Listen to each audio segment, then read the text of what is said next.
వచన కవిత శీర్షిక భారతరత్న పివి. రచనా పఠనం మార్గం కృష్ణమూర్తి.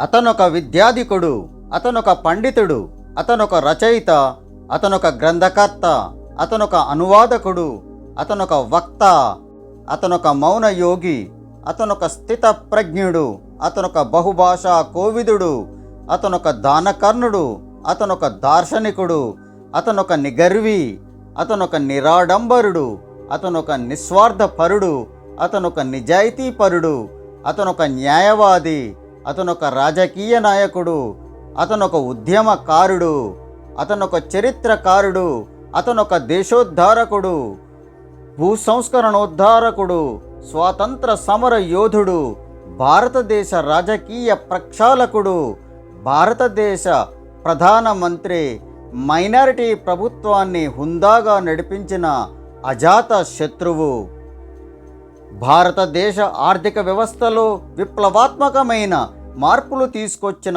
సంస్కర్త, స్వేచ్ఛీకరణ, ప్రైవేటీకరణ, ప్రపంచీకరణను అమలు చేసిన అగ్రగణ్యుడు, భారతదేశ ప్రతిష్టను ప్రపంచ పటంలో అగ్రభాగాన నిలిపిన ఘనాపాటి, రుక్నాబాయి సీతారామరాజుల ముద్దుబిడ్డ, మారుమూల గ్రామం లక్నేపల్లిలో జననం, వరంగల్ పరిసర ప్రాంతాలలో విద్యాభ్యాసం, వంగర గ్రామ పాములపర్తి వారింటికి పెంపకం, రంగారావు రుక్మిణమ్మల దత్తపుత్రుడు.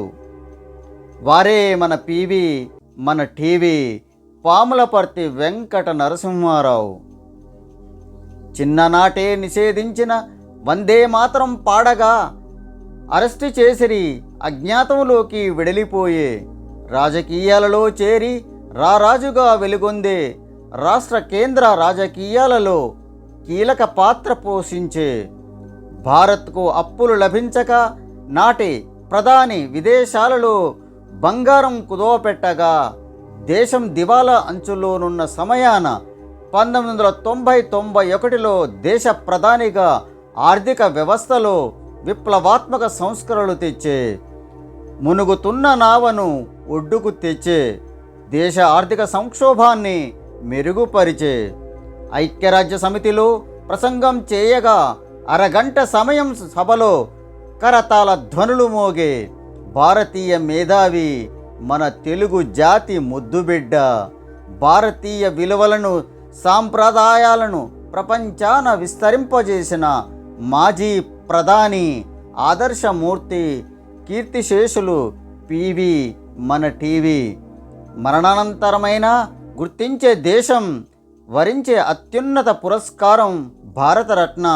తెలుగు నేల పులకించిపోయే పివి తెలుగు జాతికే గర్వకారణం, భవిష్యత్ తరాలకు గొప్ప ఆదర్శం.